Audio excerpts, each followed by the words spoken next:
tout le monde ne part pas en vacances. Du coup, qu'est-ce qu'on peut faire à Paris en plein été? Est-ce qu'il y a moyen de faire des choses? Oui, oui, oui, je suis en région parisienne aujourd'hui dans le 94 et je vais vous le prouver.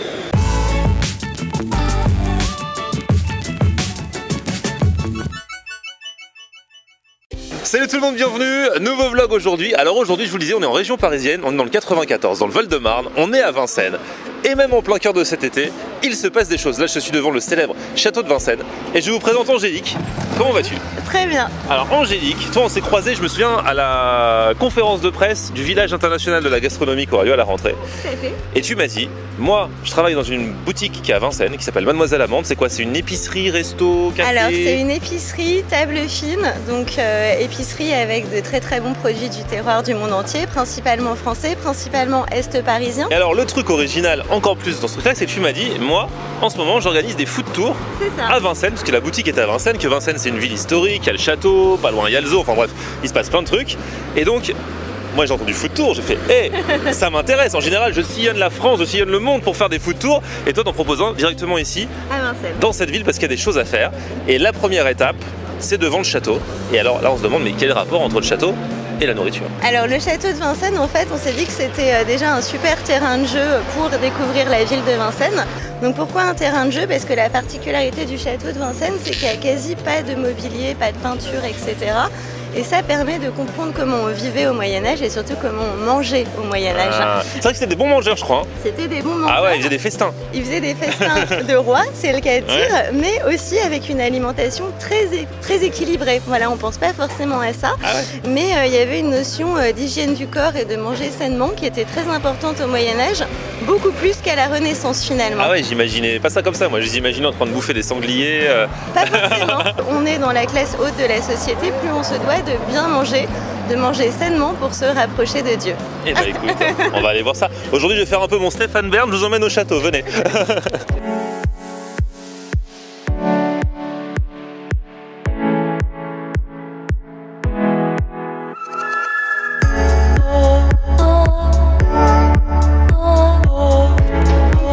Du coup à chaque fois que tu fais la visite, ça fait travailler les mollets.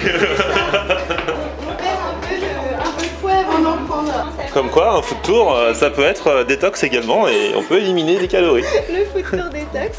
Ah ouais, on va être bien là. Bienvenue, tout le monde est bien. Donc voilà, là ça permet d'avoir un très très beau point de vue sur le château de Vincennes, le bois de Vincennes, la Sainte-Chapelle. Les fameuses ruches dont je vous parlais sont juste ici. Et comme quand nous sommes du coup à l'entrée du château qui est juste face à nous, c'est sur la gauche du château, mais on ne peut pas les voir quand on est de l'autre côté de l'enceinte.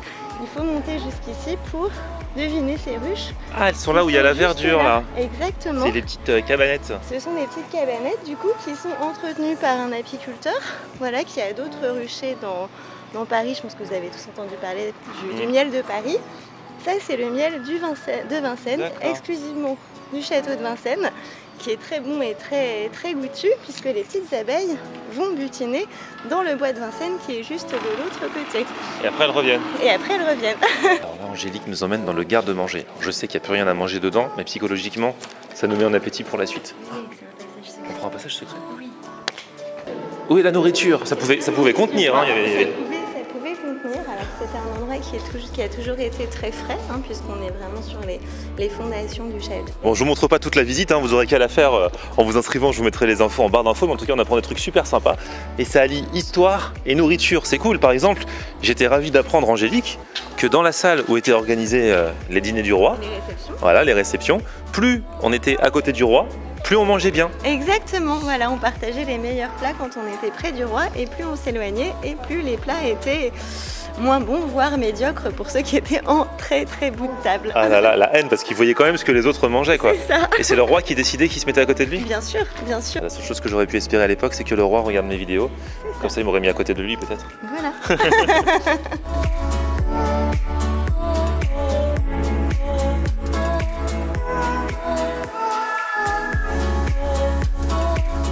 Bon là on sort du château, Et Angélique, là, on va passer aux choses encore plus sérieuses. C'est ça. Parce qu'à partir de maintenant, on va commencer à manger, à boire, à déguster. Et on va aller à la rencontre de vrais artisans qui vont nous ouvrir leurs portes et leurs ateliers et on va se régaler, j'espère. Et bah c'est parti, suivez-nous. Donc là, on est dans un endroit stratégique de Vincennes. Nous sommes devant le McDo. Alors, ce McDo existe depuis quelle année? On va essayer de faire abstraction du McDo. Eh, tu rigoles, Angélique, mais ce McDo, j'ai fait l'ouverture. J'étais là le premier mercredi de l'ouverture en 1988. C'est la première fois que je mangeais McDo de ma vie. Est-ce que je dois te féliciter pour ça? Bah, quand même, si tu veux que je vienne témoigner dans ton tour, n'hésite pas. Alors là, on est devant les Merveilleux de Fred. Alors c'est une enseigne qui est connue, qui s'est installée à Vincennes il y a quelques temps maintenant. Alors là, on n'a pas de chance, c'est le mois d'août, c'est fermé. Exactement. Dommage, quand tu m'avais dit qu'il y avait les Merveilleux de Fred, ce matin, je me suis réveillé avec une envie terrible de ce truc. Alors, Et là, j'arrive, la vitrine est vide. parce que déjà, il faut savoir que le Merveilleux, c'était le gâteau préféré de Marie-Antoinette. Ah ouais? Ouais, tout à fait. Donc le Merveilleux, qu'est-ce que c'est pour ceux qui ne connaîtraient pas? C'est une meringue enrobée de crème fouettée avec des copeaux de chocolat que le fondateur Frédéric Vaucan a décliné avec plusieurs parfums, etc. Donc c'est vraiment une institution à Lille depuis 97, les Merveilleux de Fred. Aujourd'hui, il y en a un petit peu partout dans Paris. Depuis très peu de temps, il y en a un ici à Vincennes. Et alors, ce qui est très beau aussi, c'est ce lustre que tu peux voir qui est aussi vraiment représentatif des magasins Les Merveilleux, puisqu'on est sur une réplique des lustres de l'époque du Directoire. Prochaine étape, on va déguster quoi? Du chocolat. Allez! Julien Deschenaux. Salut. Bonjour! Florian, Julien. enchanté. Julien, t'es jeune, toi, il paraît. Un petit peu. 28 ans. 28 ans? Et tu fais ça depuis combien de temps? Ça fait 12-13 ans. D'accord, t'es tombé dans le chocolat quand t'étais petit. Tout petit avec mon papa, qui était D'accord. pâtissier chocolatier donc sur la région lyonnaise. Et du coup, la transmission, la passion, c'est passé. Et alors toi, c'est quoi ta particularité, ton originalité? On va avoir une spécialité qui va être le praliné. On travaille beaucoup les origines du chocolat, donc c'est super important. Je peux juste aller voir 2 minutes. Ouais. J'ai le batteur qui tourne. Ah, il a un truc sur le feu, Est-ce que vous voulez goûter un petit chocolat en attendant? Alors il faut savoir un truc, je n'ai jamais refusé à personne qui me propose de goûter un chocolat. Comme disait Julien, on a les ganaches pure origine, Madagascar, Côte d'Ivoire, Papouasie, Venezuela, Pérou. D'accord, ok. Et du coup, alors la différence entre un chocolat normal et un praliné? Donc un praliné, ça va être un mélange de fruits secs avec un caramel qu'on va mixer, qui va nous faire une pâte. Et du coup, après qu'on va mélanger avec du beurre de cacao, la matière grasse du chocolat, pour le solidifier. Et puis après, on va pouvoir appeler praliné. Il y en avait un, vous avez dit, avec de la noix de coco, c'est ça? Alors on a soit le praliné noix de coco, soit le praliné noix de coco avec une ganache fruit de la passion. On peut goûter les deux aussi. J'allais le proposer, j'attendais, je suis poli, j'attendais qu'elle le propose d'elle-même. Non mais je vais prendre coco passion. Coco passion. Bah ouais.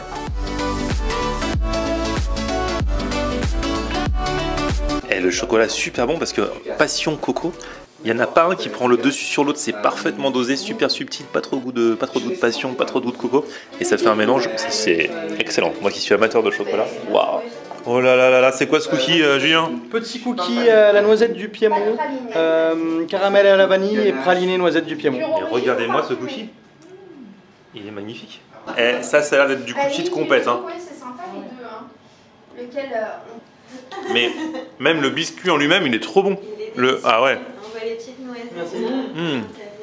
Ah du coup on va visiter? Bah oui. Ah c'est génial. On va faire, regarde ce que Julien est en train de faire.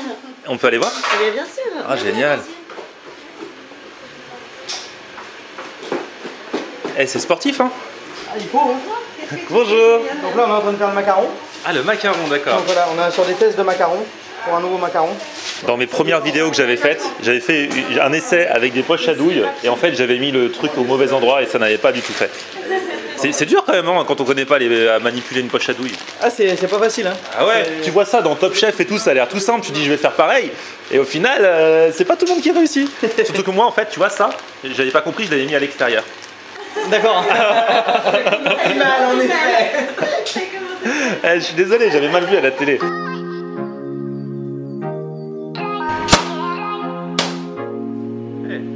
Faut pas m'embêter lui hein.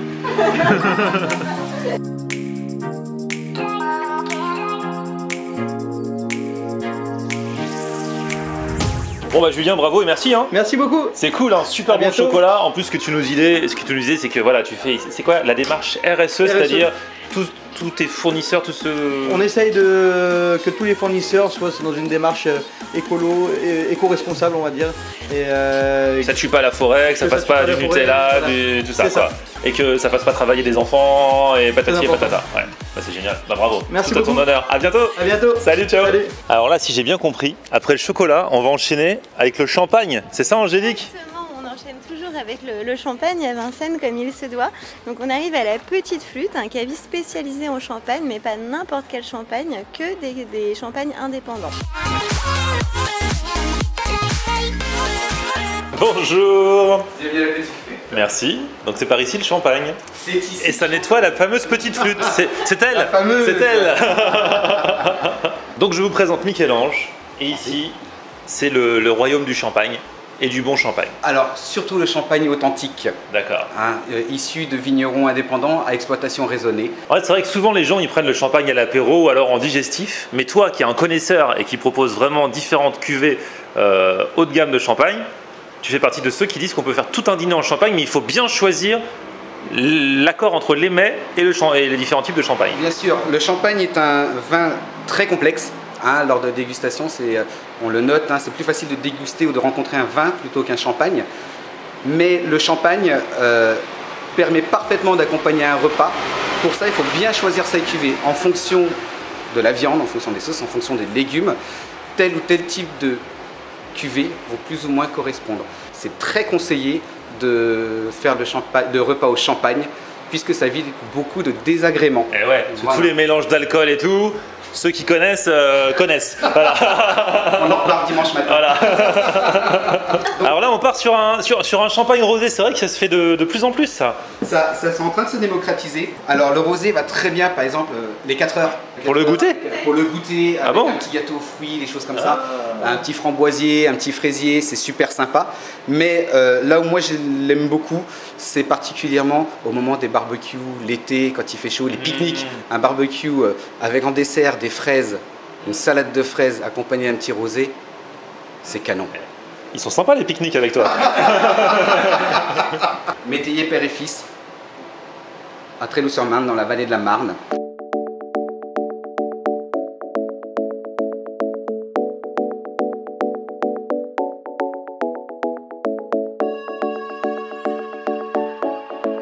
Eh ben merci beaucoup en tout cas. Bah, merci à toi Florian. C'était génial. Du coup, si vous voulez vraiment l'intégralité, si vous voulez vraiment apprendre à connaître mieux le champagne et à l'appréhender, je vous mets l'adresse dans la description. Et je vous accueillerai avec plaisir. À bientôt. Au plaisir, à bientôt. Au revoir. Au revoir.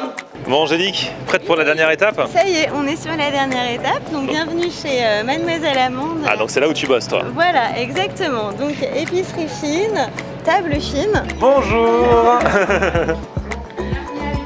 Merci beaucoup. On propose 80 petits producteurs et artisans différents. La sélection là-bas pour tout ce qui va être apéritif, pique-nique avec le bois de Vincennes à côté qui fonctionne très bien aussi. Et puis la partie plus gourmande, sucrée. Et puis de la charcuterie aussi, du fromage. Celle-ci c'est la Total VG. Donc on va avoir de la crème de betterave, de la crème de pois chiches, de la tapenade. Oh la jolie planche. Voilà, jolie planche, donc à partager de bons produits. On est sur du pata negra, juste là, à côté du porc noir de Bigorre, façon chorizo, et du pecorino à la truffe, un petit peu de Beaufort été, et le moliterno à la truffe. Génial. Et ce délicieux produit, c'est du Ayvar. C'est une crème fine de poivron originaire des Balkans. Ah, ça doit être pas mal ça. Des Balkans, exactement.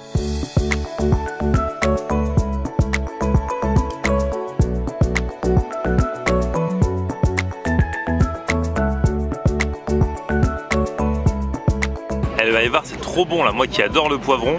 Franchement, c'est génial. On n'est pas bien, franchement, ici. Angélique, pour terminer, on a bien marché. C'est dur hein, quand même la vie. Hein. C'est dur la vie. On est allé de commerce en commerce et tout. À chaque fois, petite dégustation. Et là, ça se termine avec notre petite planche de charcuterie, de fromage et le fameux miel du château. Vas-y, montre le miel du château. Voilà, le fameux miel du château. château. Qu'on va pouvoir déguster avec le fromage, il paraît que ça va bien. Les ruches du château, je m'en mets plein les doigts, voilà, qui va très très bien avec le fromage, hein, qui se marie bien avec le comté, avec le Beaufort, avec tous ces fromages à pâte dure, ça va être absolument excellent. On l'a bien mérité après avoir monté les 70 marches de la chapelle, les 200 marches du donjon. Là, on peut se faire une bonne petite dégustation avec les bons produits de chez Mademoiselle Amande, le porc noir de Bigorre, le moliterno, le pecorino à la truffe. Voilà. Génial. Du coup, on prend un petit morceau de fromage et on le met dans le. On met un petit peu de miel dessus et hop. C'est vrai que le mariage c'est sympa. Hein. Bon, en tout cas, en plus, il faisait trop beau, on a eu trop de chance. Ouais.